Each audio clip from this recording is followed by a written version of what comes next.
Hi everybody, I'm Natalie with Missouri Star Quilt Company, and today I'm joined by my daughter Hannah, and we are going to teach you the twist ties quilt. It was really fun for us to make, and we've got a couple fun things to show you, so I think you'll love it.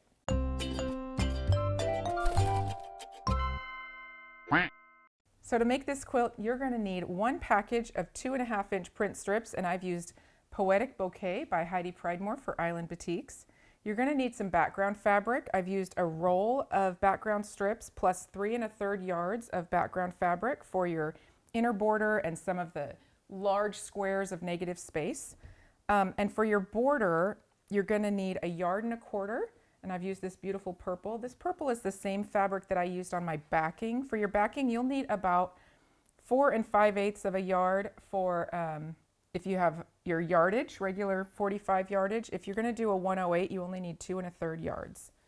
So this backing matches the border and the binding, but it's really beautiful.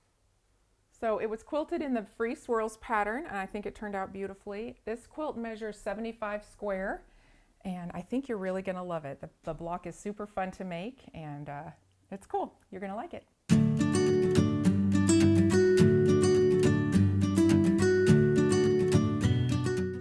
All right, so we are going to make these blocks. It's super fun.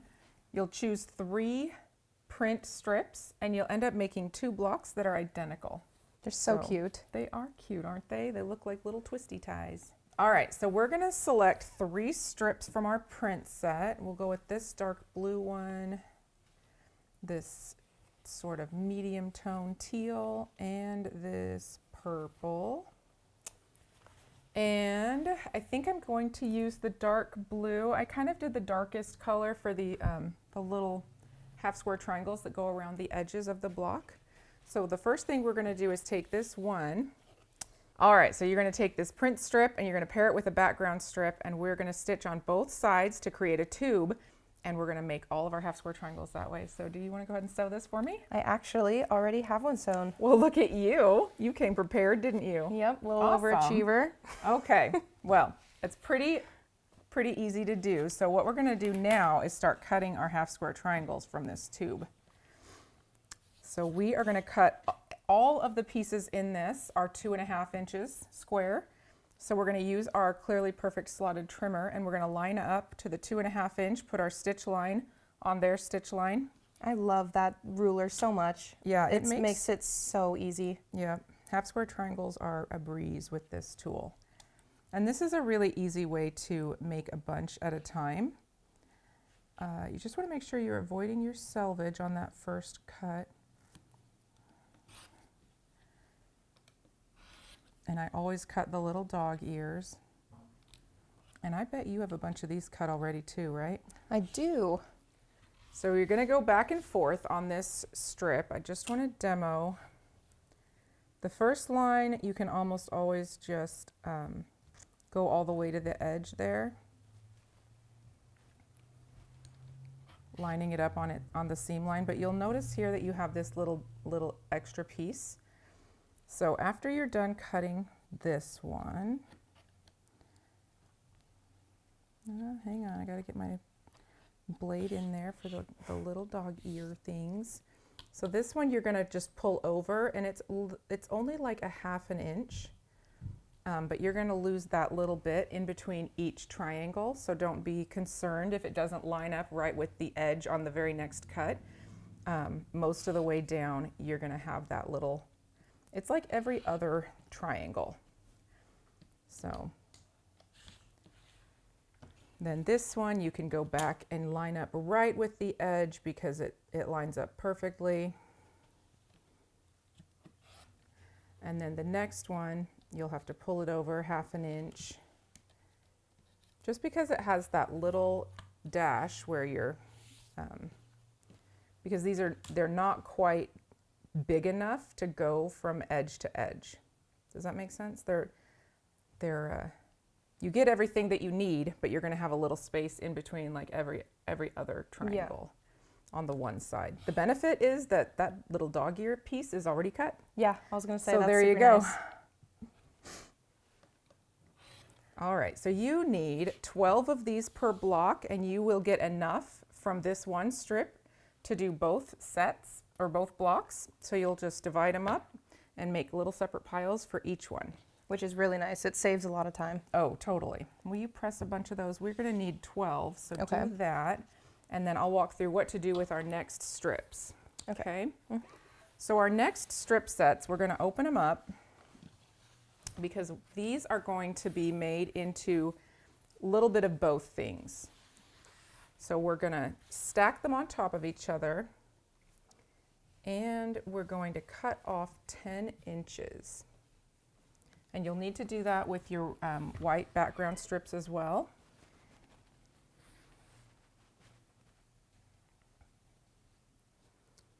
Okay, so I'm going to line these up on my mat, and I'm going to put these under it because this way I can do everything with, you know, a couple of quick cuts and be all done. Okay. I'm going to trim off my selvages.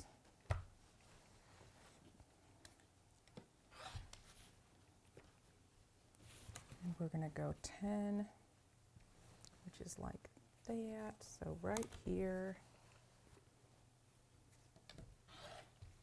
All right.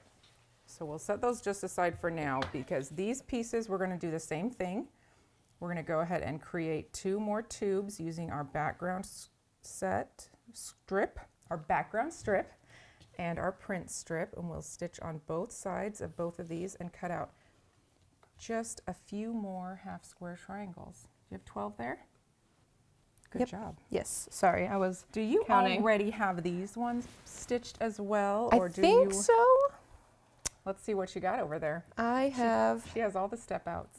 little things. I have little Okay, blocks. those happen after. Yes, sorry. So let's see. I don't think I have the blue ones. Here's one right here. Oh, well that, Girl, you Sorry. got it. And then this one, do we have this one as well? should. Well, let's stitch this one. All right, I'm gonna go ahead and stitch it up real quick.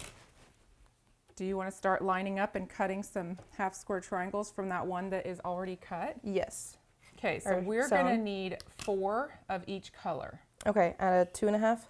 On the line. And you should be able to go pretty much right up to the edge because we've already cut the selvage off. Okay. But yeah, double check just like you did.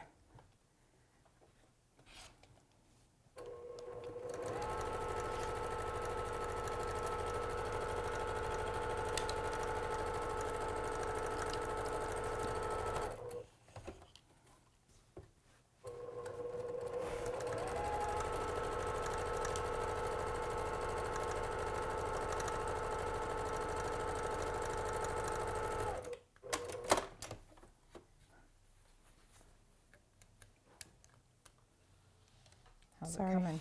It's, oops, that's okay. That's okay. You can always cut your little doggy ears off later. Yeah, I prefer cutting my dog ears off later just because I actually don't super love the little slits in this Putting- ruler. yeah, It's because just it like can- hard. It's hard for me to like think about that and get it done right. Yeah, yeah, I get that. You need 4, correct? Uh-huh. Okay. Yep. So you just have that little bit left over and you're Yep. all done. Sorry, I threw it on the Okay, floor you go ahead already. and press those and I will trim the rest of these. So we have 4 of each color. You'll need 2 for each block. So make 2 piles.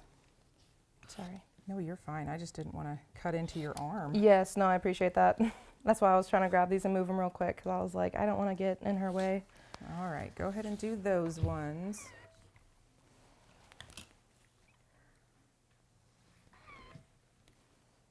And really, if you don't like to use the little slots in the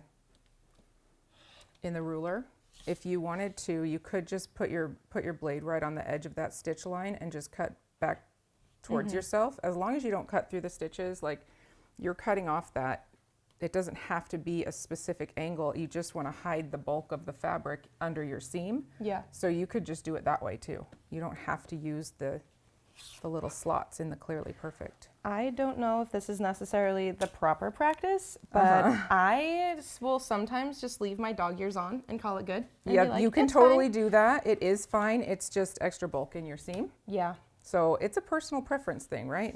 totally. Awesome. Okay, if you want, you can still get a 1.5 inch half square triangle out of this edge. Do you want a tiny one? Sure. Little itty bitty baby. That's just so for cute. fun. You don't need it. It's just for fun. I actually think I do need it. You do, I do. because you like tiny things. Yes. I wish I had pockets. I'd put it in there. Oh, well, just put it on your shirt like a brooch. We'll put it right here on your sweater. Hannah, Perfect. a half square triangle. Love it. Okay, so you're gonna need a bunch of little not half square triangles. We've already made all of our half square triangles. We just need a bunch of white 2.5 inch strips now, squares. So Okay. I stacked mine up because it's pretty easy to cut through 2 layers, and that way you can get them done twice as fast. So 2, 4, 6,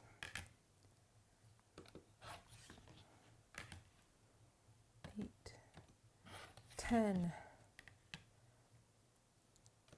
12. So again, from your white background fabric, you're going to need 12 squares per block, so that's 24. And from your prints, you're going to need 4 of each color per block, so 8 squares total from your strips, and then the rest is just leftovers for another project. All right, so we're going to put this block together in 4 quadrants. We're going to make this one, this unit, and this one, and they're basically opposites of each other. And they're put together with the colors in opposite directions. So it's pretty simple, but we are going to lay this out. We have a white square in the corner. This one is going to go like this. There we go. Follow the patterns.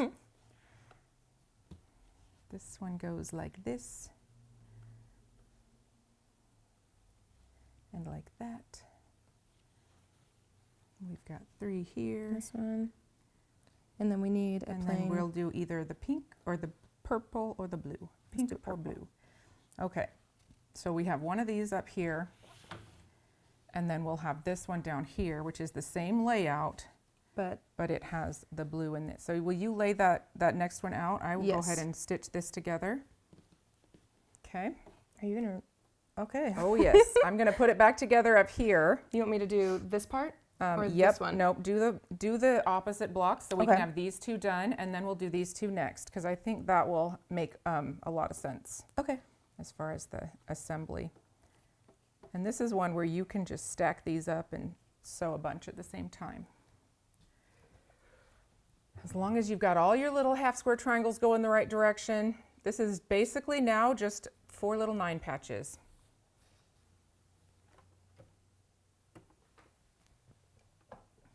And I'm putting it together in I'm going to do some chain piecing, so these will go together. Now you could, if you wanted to, make these pieces that match. This could just be a 2.5 by 4.5 if you wanted it to be, or this side. It really, that's like a brain thing. about, like, So those ones? yep, those ones too. If you wanted to cut 2.5 by 4.5 instead, so you didn't have that seam, that's something you could do. Mm-hmm.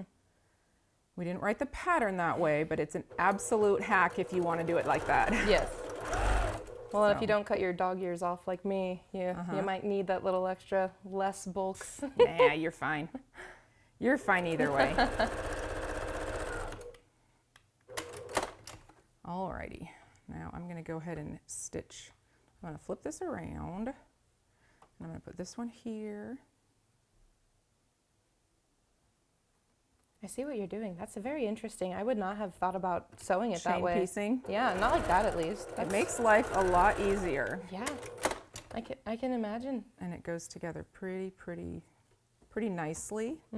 As you look at it, you do kind of have to tweak your brain a bit and flip that back around, and it goes like that. No, The other way. nope, it goes like that. Yes. And this one goes like That. that. There Yes. we go. Now we're all set. Okay. All right, I'm going to do this one. Yep.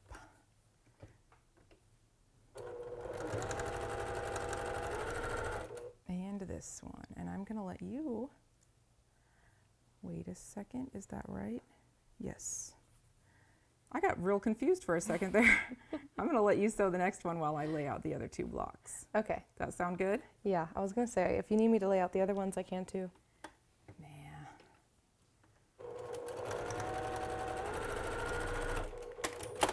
Okay, now that these are stitched like this, I'm just gonna fold this over.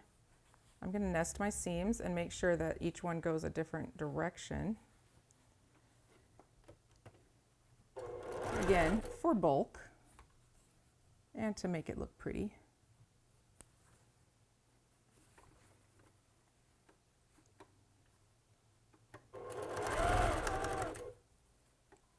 Okay.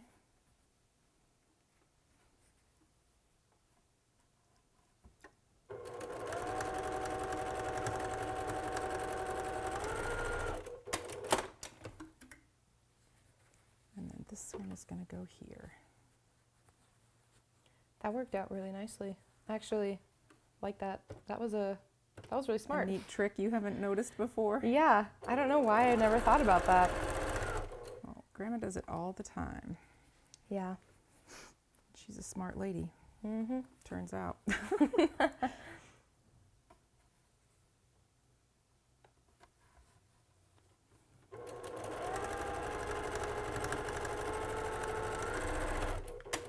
Alrighty. Okay, my turn?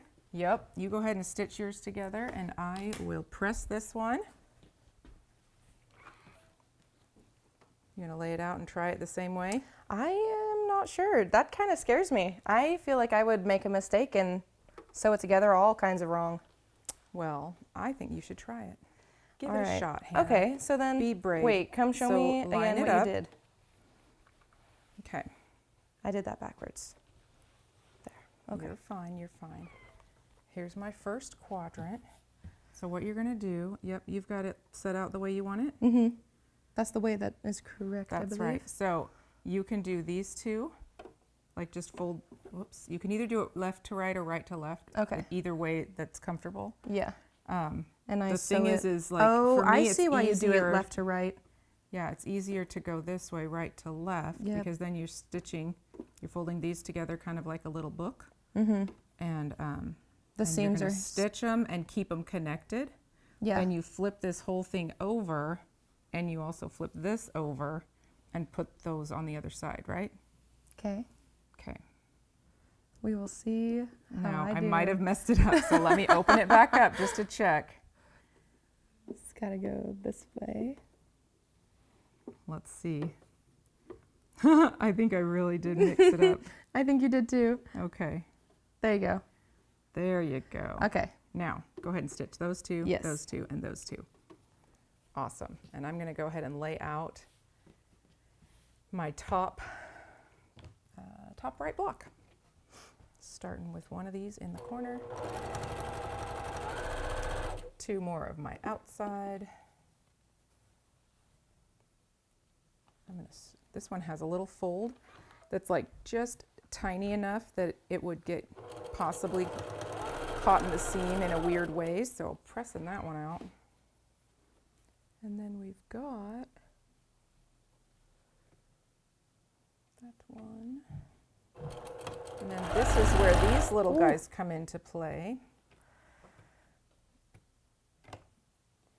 One of these.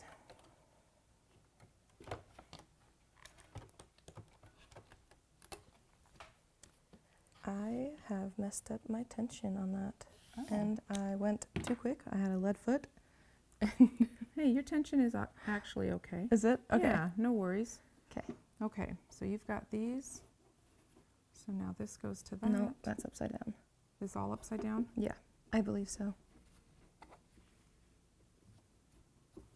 Oh, is it not? What did I Nope. do? Nope, you did it right. Okay. We just had it. I had it upside down. Right. Okay, so then that one goes to there. Yep. So I would still flip it this way Okay. and then put this one underneath here and this one underneath here. But not. Yes, like that. Yes. Okay. Okay, Mm-hmm. you got it. All right, now I need a white one here, and then we're going to add this guy and 2 of the little purples, just like so.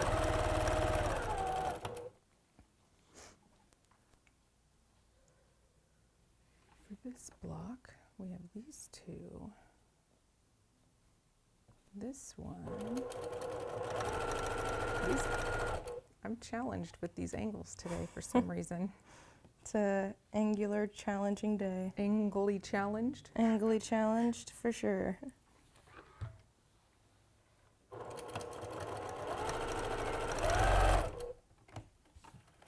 We've got 2 more of these little babies. Okay. And 1 more of this baby. Oh, you know why I think I do it differently? Huh. Because I usually press them open every single time. Oh, you press your seams open? Not open, but like I press my block every time I stitch. I'm like, okay, time to press. Time to press again. Yep, I do that too. All right, how's it going? It is going good. Sweet.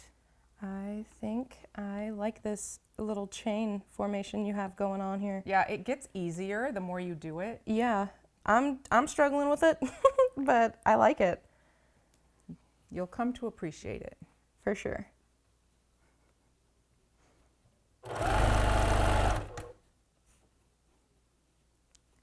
Sorry. So these are essentially laid out the same way, just with different orientations on your print colors. So you want to watch that. They are different. Whichever way you turn them, they're not going to stack up and be the same way. So I know sometimes we'll have things in opposite corners and they actually are like the same block. You just spin it around, but these ones are laid out differently.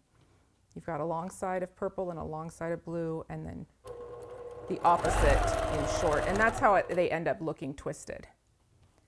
Which is so cute. It is so cute.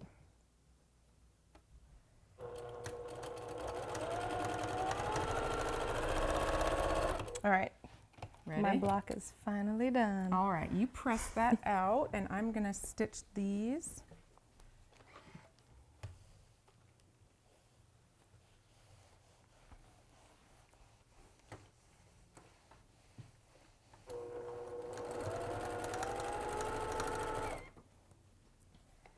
I am a much slower sewer than you. I am not Grandma Jenny fast yet. You'll get there, baby. You'll get there.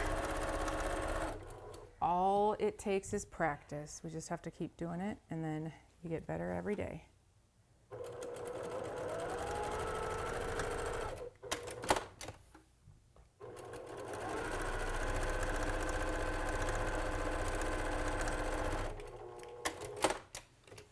All right, will you press that for me? Yes. And I will stitch this one over here. Okay. Hannah, now you've been sewing for a long time, right? Yeah, I helped you out in the sewing room when I was really, really little. Uh-huh. And then I had a sewing room accident and stopped. You did? I did. You don't remember? I remember. Yeah. She was pressing for me and got a little wild and dropped the iron on her foot. While I was barefoot. Yeah. And so I actually still have the scar. Oh. But, and then after that, I think I stopped sewing. And then I didn't start sewing again until 4-H. Oh, yeah. Yeah, You and so did I was a about... couple of 4-H classes. Yeah, I was about 10 or so when I started sewing again. And you made that quilt. The one that you hated that had the bright orange I border. didn't hate it. You hated it. I just thought you might have picked something a little more matchy for the line than... She had this really beautiful line that was like pinks and blues and greens, and she just went and picked this bright solid orange from the pennies. And I was like, are you sure, baby? Yeah, it was pretty and it looks great. But it does actually look really good. I know. So she's always had an eye for color. My color theory is on point sometimes. Sometimes I do have questionable choices. I will admit, there are questionable choices in there. Yeah, but well, we all have questionable choices sometimes as far as our fabrics go. But then in high school, you started working for us. As a pattern tester. On the pattern testing sewing team. Mm-hmm. So really you have a lot more experience, I think, than you realize. Yeah, I feel like I'm definitely not new, but I'm like still Still feel like you've got a lot to learn? Definitely have a lot to learn. I think that's pretty normal for quilters. I think we all feel like we don't know as much as we really do. Yeah. You know what I mean? It's kind of that way until you like sit down and think about, oh, I actually understand, and I could teach my friends. I could teach. So after high school, you moved to Oklahoma for a few years. Yeah. And you wanted to keep working for Missouri Star, so you switched to remote work, right? Yes, I went over to social media, and so I'm actually still there now. I had a little email thing. Oh, yes. Yeah, I was, what is it? It was Highlighted on like in the a email. highlight Sunday not too long ago. Yeah, and I basically talked a little bit about myself there, but so if you read that, you will know I do all of the comments. Any comment you post I switched ever. these. Ah, did you? Guys, I switched them. Yeah, the blue is supposed to be here and the teal should be here. So I'm going to need my seam ripper. So this is also something that like I want everybody to realize, like whether you've been sewing your whole life and teaching people for years and years, or you're just getting started, we almost always have to use our seam ripper at least once on every quilt. It just happens. At least once at every sit down, at every session, every Not time. Not necessarily every session. Okay, that's taking it a little too far. No. For me, it's at least once every session. I'm like, but usually when Jack comes out is when I'm like, okay, it's time. Time for a snack. We're gonna have a break. little snack, take a little break. Yeah. I'm just gonna unstitch these and put them on the opposite sides because your colors should match up, and your two little dark half square triangles should frame that corner. If you've mixed your fabrics up like me, you're just gonna really quickly and calmly just redo this, and it's okay. We all have to use our seam ripper sometimes. It's nice that I have a nice seam ripper. Okay, we're gonna do this again.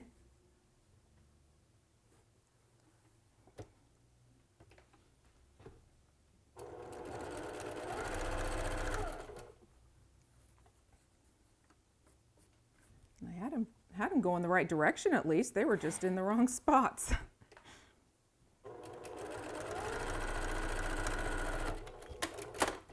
Alrighty, now I can sew these together. Always better to, fix it right away. I do find though that if I make the same mistake like 3 times in a row, I just put the project away for the night. Yeah, we're call done. it good. We're done, but yeah. Never feel bad when you make a mistake. No, I mean, it happens. We're learning and growing and... Well, and even if it's something you've done 100 times over, if you just might be having an off day, because like, I mean, I get off days a lot where it's just like, I'm sewing and sewing and sewing, and then at one point it's just like, okay, I need to be done. I need to step away. I need to take a break. I feel like if I'm not making a mistake of some kind, I'm probably not doing much of anything. Not working real hard. Yeah. There's always room for growth. And we're not looking for perfection. We're looking for something that brings us joy. Yes, if you are no longer enjoying it, you do not have to continue. That's right. That's right. And that goes along with so many different aspects of life. Like, it's crazy. That is true. It goes with so many things, but especially when it's like a craft that you love and you're possibly getting frustrated at. Like, if you keep it happy. Yeah, keep it happy. All right, will you press that one for me? Yes. And then we've got our 4 quadrants done, and our little twist tie is going to come together. Excellent. Okay. All right, that's how it goes. I'm going to go ahead and stitch these 2. We'll do a little 4 patch now, nesting those seams. The nice thing is that they're all 2.5 inch square. You've got a lot of little intersections, and everything should line right up. So it comes together pretty easy. I don't mean to distract you while you're sewing, but I was standing here and you came over and I looked at the iron and I scared myself because I have this lovely little. You, huh? No, I have this little thing on my my sweater. Your little half square triangle pin frightened you? He's still there. I didn't realize. Yeah. It scared me. It literally startled me. So. All right. Well. Just thought you would like to know. I'm glad you've recovered from your little fright.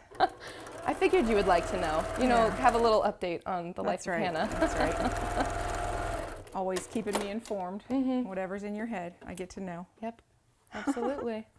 I love that. Okay, then we'll open it up and flip it. Stitch the long side together, and we're almost done.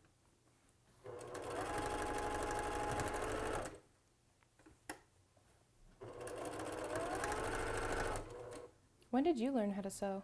I started sewing when I was little. Grandma wanted us all to learn how to sew, and I was always fascinated pretty much by everything she was doing, and she was sewing all my life growing up. You know, she never didn't have a project going. She did it for fun and for work and for relaxing, and if she wanted a new dress or whatever, she was always sewing. Yeah. So I don't remember, I was under 12 when she had us all make these like big lop-eared bunny rabbits, because she figured that would teach us like curves and clothes and all kinds of things, embroidery. So we did that. Want me to press her? And then I was sewing clothes and stuff when I was 14, and nice. Got into quilting though after we moved here, and Grandma learned. Yeah. Although I did technically make a quilt as a teenager, but I wasn't really into quilting back then, so I'm sure I mean, it wasn't like a technical quilt. It was like big giant squares sewn together. Oh, okay. Which I think lots of us do that and then say it isn't quilting, but it really is. It's a big quilt. So, yeah. All right, here is our block. Will you press that? Yes. So remember, from every set of your 3 strips from your Jelly Roll pack, you're going to get 2 blocks that are essentially identical. The one strip makes all the little dark half square triangles, and then the other 2 prints make this little twisty in the middle. And so because we had 2 blocks of everything, I gave half of them to Hannah, and I took the other half. So for my quilt, I lined them up with these large 12.5-inch squares of white, so we have a lot of negative space. We have a 2.5-inch inner border and a 6-inch outer border. This one has 1, 2, 3, 4, 5, 6, 7, 8, 9, 10, 11, 12, 13 blocks in it of the print. And I believe yours has 11. I think so. I think you do. I think I kept a little more for myself and That's just okay. was That's like, fine. Good luck with what's left. Have fun. So I am excited to see what you came up with. Okay. This is the one that I did. Awesome. Or the layout that I chose to go with. Okay. Here, you wanna? Ooh. All right, let's see. Oh yes, this is even upright. That Sweet. is so pretty. So All right, so this you have one in your top right corner. Yes. And then you also have some 12.5-inch background squares here. And I decided to not do a border. No print. I thought well, you have a yes, border. I have a white border. Uh-huh. I have a little white border, but I decided not to do like a printed border because I really liked the look of the binding just going into the, like that being the little, yes, yeah. you know, you frame. kept your negative space, so it's like all down here in this corner. And it's really interesting how different the blocks look put together without being separate. So you have this cute little diamond, and these look like reverse flying geese with the white. Yeah, it's no, super it's super cool. cute. I love it. So your outer border is 6 inches also? Yes, I believe so. Cool, cool. And let's see your backing. Okay. My backing is different than your backing. It's beautiful though. Look It at is that really color. pretty. Here, twist it around. Okay. Switch me sides. There we go.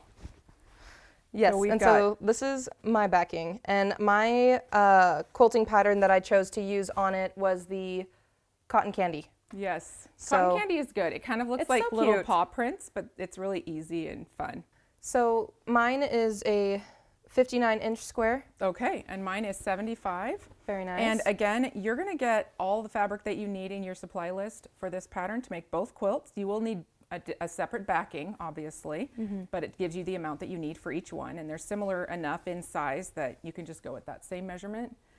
And you were saying something about embroidery in all this negative space? Yeah, I really like it on yours. I don't know how I would feel about it necessarily on like my This layout one would, of I it. think it would look really pretty with maybe like some applique vines or something. Yeah, over that on would the be really edges. pretty. But like doing like embroidery, just kind of like you could do like your family names of all your of your siblings or your cousins or your kids. Yeah, your it would make a grandkids. great quilt for all kinds of fun embellishments. Yeah. You could do some applique or whatever.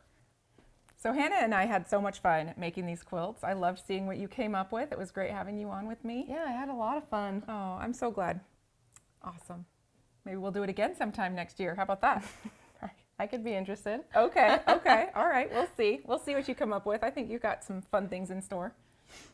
All right, we hope you enjoyed this tutorial on the Twist Ties quilt from Hannah and myself and the Missouri Star Quilt Company. See you next time. Thank you so much for joining me for this video today. I hope that you enjoyed it and that it inspired your creativity. And guys, we're at almost 1 million quilters strong in our community. So if you know of anybody that you think might like to join us and learn quilting with us, bring them on in, put your arm around them, and tell them to subscribe to our channel so that we can all learn and grow together.